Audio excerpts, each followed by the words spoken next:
अस्सलाम वालेकुम जी, मैं हूं फैसल अब्बास और मेरे साथ मौजूद हैं सिद्दीक जान साहब। सिद्दीक जान साहब, ख़बर सामने आई कि मियां नवाज़ शरीफ साहब जो है वो इमरान खान से अडियाला जेल के अंदर मिलना चाहते हैं।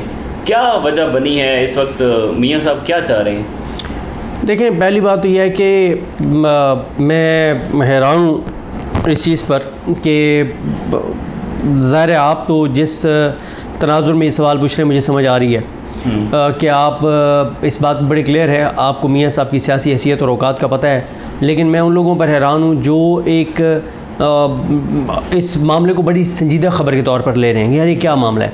देखें, मियां नवाज़ शरीफ साहब जो है ना, उनकी सियासी तौर पे कोई हैसियत और औकात नहीं है। मियां नवाज़ शरीफ जो है वो पिछले 2 सालों में, पिछले 2-2.5 सालों में पहली मर्तबा सबसे ज़्यादा रेलिवेंट ख़बरों की हद तक नज़र आए हैं। अच्छा। ख़बरों की हद तक, वो भी इमरान खान के तनाजुर में। वरना मियां नवाज़ शरीफ साहब ये चले 2 साल तो वो पहले वो वज़ीर-ए-आज़म वाली भी उनकी कहानी चली थी, उस वक्त भी चले ख़बरों में आ गए थे। 8 फरवरी के बाद कर लें, 8 फरवरी के बाद पहली मर्तबा मियां नवाज़ शरीफ टीवी चैनलों पर या सोशल मीडिया पर इतनी इम्पोर्टेंस के साथ डिस्कस हुए हैं। वो किसके तनाजुर में? इमरान खान के तनाजुर में।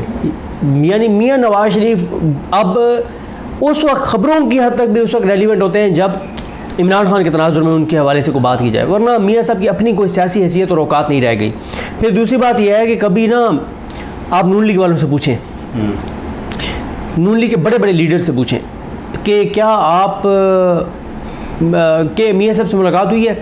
वो कहेंगे नहीं। आप अगर उनके साथ आपकी ज़रा अच्छी दोस्ती है ना और वो आप एतमाद करते हैं तो वो आपको बताएंगे कि आप मियां साहब अपनी मर्ज़ी से मिल भी किसी को नहीं सकते, ना किसी सहाफ़ी को मिल सकते हैं, ना किसी अपनी जमात के बंदों को नहीं मिल सकते, अपनी जमात के वज़ीरों को नहीं मिल सकते। और फिर मियां साहब की पूरी टीम, मरीम नवाज़ साहबा के बारे में बताया गया कि उन्होंने चेंज कर दिया है। उनका सेक्रेटरी, उनकी सारी टीम पता चला था कि चेंज कर दी है। और मरीम नवाज़ साहबा अलाउ करती हैं कि किस से मियां नवाज़ शरीफ ने मिलना है और किस से नहीं मिलना। और वो ये भी मरीम नवाज़ साहबा फैसला करती हैं कि इस मुलाकात की तस्वीर बनेगी या नहीं बनेगी, बनेगी तो उसको दी जाएगी या नहीं दी जाएगी मुलाकात करने वाले को। अच्छा। खबर जारी होगी नहीं, मतलब ये सारे फैसले मरीम नवाज़ साहबा करेंगी। तो मियां नवाज़ शरीफ साहब तो कुछ लोग कहते हैं कि इस वक्त अपनी बेटी के हाथों एक तरह से कैद हैं कि उनकी बेटी उनको बिल्कुल किसी ऐसे पार्टी के अंदर 10-12 ऐसे लोग हैं ना जो खुददार हैं, जो इज़्ज़त नफ्स वाले हैं, जो गैरत वाले हैं। तो मरीम नवाज़ साहबा मियां नवाज़ शरीफ को किसी ऐसे खुददार अपनी पार्टी के शख्स से भी नहीं मिलने देती जो खुददारी, गैरत, इज़्ज़त की बात करे।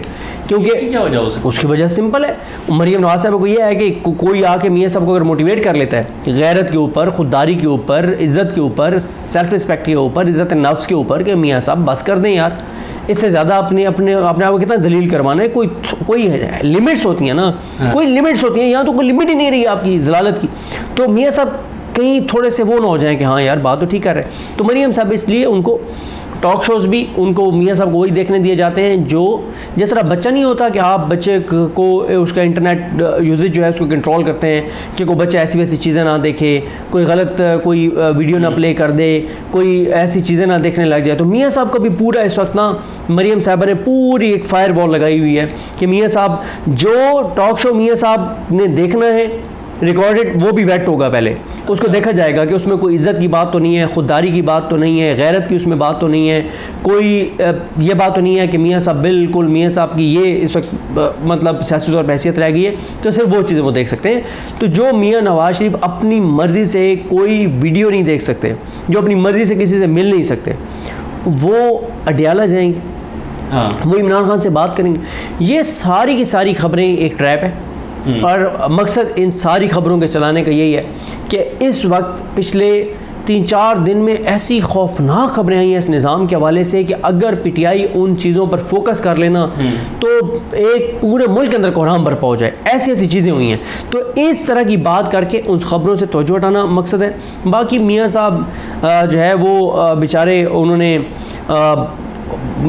जाना हो, मरी जाना हो तो भी कोई और फैसला करता है। उन्होंने लंदन जाना हो तो भी कोई और फैसला करता है। हर बार मियाँ साहब को एनओसी लेना पड़ता है। हर भाई की हुकूमत है, बेटी की हुकूमत है, उसके बावजूद हर बार मियाँ साहब को एनओसी लेना पड़ता है। हर बार नई कमिटमेंट्स देनी पड़ती हैं, हर बार नई गारंटीज देनी पड़ती हैं। हर बार किसी 3 बंदों को मियाँ साहब की गारंटी लेनी पड़ती है कि लंदन जाएंगे तो कोई गैरत की बात नहीं होगी, खुददारी की बात नहीं होगी, सेल्फ रिस्पेक्ट की बात नहीं होगी, कोई ऐसी चीज़ नहीं होगी। बल्कि आप देखें कि नून लीग के कुछ लोगों ने बात की कि ये जो फील्ड मार्शल वाला फैसला हुआ है ना, ये मीना नवाज शरीफ का फैसला नहीं था।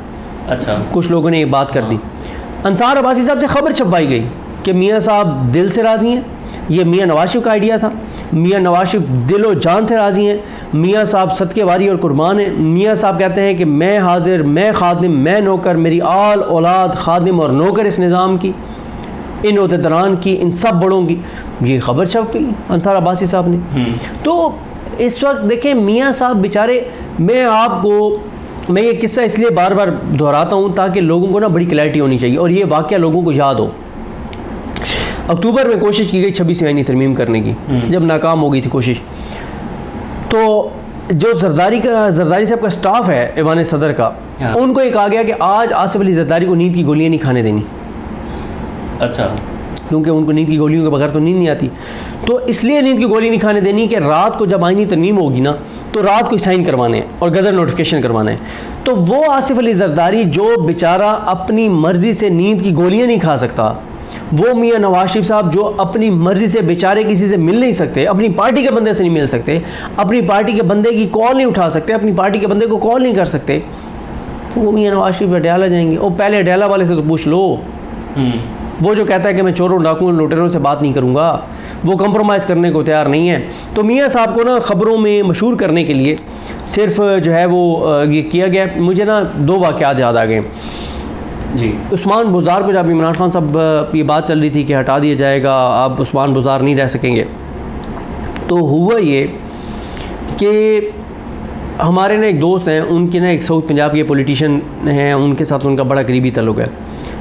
वो बार बार हमें कॉल करें, बार बार मुझे, किस्मत खान ज़िमरी और हमारे बाकी दोस्तों को कॉल करके कहें यार कोई 8-10 दोस्तों से ना नाम चलवा दो कि हमारे जो MP साहब हैं ना इनको भी कंसिडर किया जा रहा है। हमने कहा यार, वो कहते हैं यार तुम्हारा क्या जाएगा यार, नाम इनका चल जाएगा, थोड़ी सी एक डिस्कशन इनके ऊपर हो जाएगी, आपका क्या जाता है। हाँ। इसी तरह से एक और पॉलिटिशियन थे, उनका भी नून लीग का एक मामला था, उनका नाम चल गया तो इतने में ही खुश हो गए और हर बंदे को बता देते कि हम कंसीडर हुए, वो फलाने टीवी पे ये देखो स्क्रीनशॉट खबर चली है, 6 नाम है उसमें से 1 नाम मेरा है। अच्छा, तो मियाँ साहब भी आज खुश हो रहे होंगे कि 1 साल बाद इतनी मेरे ऊपर डिस्कशन हुई है और आज देखो हर जगह पे मेरी बात हो रही है। लेकिन किस तनाजुर में? इमरान खान के तनाजुर में। इमरान खान के बगैर तो आप अगर ख़बरों में भी रेलिवेंट हुए हैं तो उस सूरत में हुए हैं कि आप इमरान खान से मिलने की आपने बात की है, तो इससे बड़ी बदनसीबी क्या होगी 3 बार के वज़ीर-ए-आज़म की। अच्छा सिद्दीक जान साहब, कुछ लोग ये भी डिस्कस कर रहे हैं कि मियाँ साहब जो मिलना चाहते हैं इमरान खान से, वो इस तनाजुर के अंदर भी मिलना चाहते हैं कि शायद सऊदी अरब की कुछ डिमांड्स हैं तो उसमें इमरान खान की अप्रूवल भी ज़रूरी है। और देखिए ये बात बहुत ज़्यादा हो रही है, ये बहुत ज़्यादा बात हो रही है कि अब्राहम अकॉर्ड की बात हो रही है, इसराइल को तस्लीम करने की बात हो रही है, डिस्कशन टॉक शोज़ में शुरू हो गई है। ये बात कही जा रही है हमारे मिनिस्टर की जानिब से कि अगर अरब ममालिक तस्लीम कर लेते हैं तो फिर हमें भी कर लेना चाहिए। लेकिन मेरा ख्याल है कि पाकिस्तान में ये मुझे बिल्कुल मुमकिन नज़र नहीं आता। पाकिस्तान अगर पाकिस्तान की हुकूमत ट्रम्प के हाथ पे बैत कर ले, ये फिर भी किसी हद तक ठीक है, मतलब वो एक हो जाएगा। कोई किसी तरह से भी हम अपनी कोई सर्विसेज दे देते हैं अमेरिका को, वो चल जाएगा। लेकिन मेरा नहीं ख्याल कि इसराइल को तस्लीम करने की हद तक ये जाएंगे, तो चीज़ें ऐसे रहेंगी, चीज़ें ऐसे नहीं होंगी। बहुत ही खौफनाक और ख़तरनाक हद तक चीज़ें चली जाएंगी अगर ये इसराइल को तस्लीम करने की तरफ गया। तो इन केस मुलाकात शेड्यूल भी हो जाती है, खान साहब का क्या जवाब होगा? देखिए इमरान खान साहब या तो ये होगा कि ये चाहें कि मियाँ साहब जाएं उनके पास और फिर इमरान खान जो बातें उनकी गैर मौजूदगी में उनके बारे में कहते हैं उनके मुंह पे कर दें, और या इमरान खान इनकार कर दें। ये तो आने वाला वक्त बताएगा, लेकिन इससे निकलना कुछ नहीं है क्योंकि मियाँ साहब बेचारे तो ख़ुद उनको किसी की ज़रूरत है जो उनको इतनी आज़ादी दिलवा दे कि वो अपनी मर्ज़ी से लंदन चले जाया करें, अपनी मर्ज़ी से लंदन से आ जाया करें, अपनी मर्ज़ी से किसी और मुल्क चले जाया करें। इस वक्त किसी को मियाँ साहब के लिए इदारों से बात करने की ज़रूरत है, मियाँ साहब को इमरान खान के लिए बात करने की ज़रूरत नहीं है। अच्छा सिद्दीक जान साहब, आज इस्लामाबाद हाई कोर्ट ने एक बड़ा फ़ैसला दिया है, तो क्या समझते हैं फिर ये 9 मई का जो बयानिया था और फिर इस पूरे निज़ाम के लिए कितना बड़ा धचका है ये? बहुत बड़ा धचका है। जब ये बात यानी एक जज से फ़ैसला दिलवाया गया ताहिर अब्बास सिपरा से और लोगों को कन्विट करवाया गया, अब ऊपर इस्लामाबाद हाई कोर्ट ने ताहिर अब्बास सिपरा के फ़ैसले की जो है ना वो टुकड़े टुकड़े कर दिए और उन्होंने बता दिया कि वो झूठा फ़ैसला था, वो गलत फ़ैसला था, वो गैर आईनी फ़ैसला था, वो गैर कानूनी फ़ैसला था।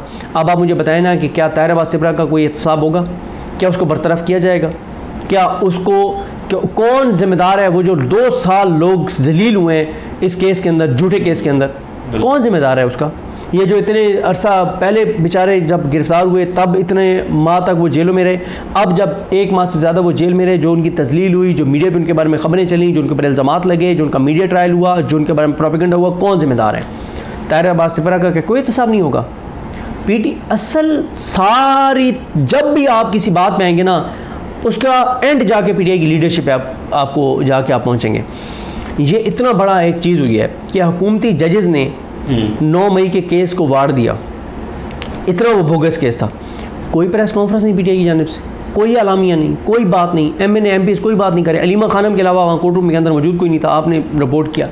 वहाँ एटीसी में नीचे आज केसेस थे, कल वहाँ अलीमा खानम के अलावा कोई नहीं था कारकुनान के साथ। तो ये एक सूरत हाल है पीटीआई की, लेकिन इस फैसले का बहुत इम्पैक्ट होगा, बहुत इम्पैक्ट होगा, बहुत इम्पैक्ट होगा। इसने 9 मई के बयानिए को बड़ा एक और धचका दिया है, उसकी बुनियादियों को मज़ीद खोखला किया, बल्कि ज़मीन बोझ कर दिया कि 4 लोगों की अपील, चारों बरी हो गए और साबित हो गया कि वो चारों वहाँ पे नहीं थे, साबित हो गया कि वहाँ पे कोई हमला नहीं हुआ, साबित हो गया कि सीसीटीवी फुटेज ये नहीं दे रहे, साबित हो गया कि कोई उसको आग नहीं लगी, अगर लगी है तो इन्होंने नहीं लगाई, किसी और ने लगाई। इमरान खान यही तो कहता है कि इनाम हमारे इस्तेमाल हुआ है, वारदात किसी और ने डाली।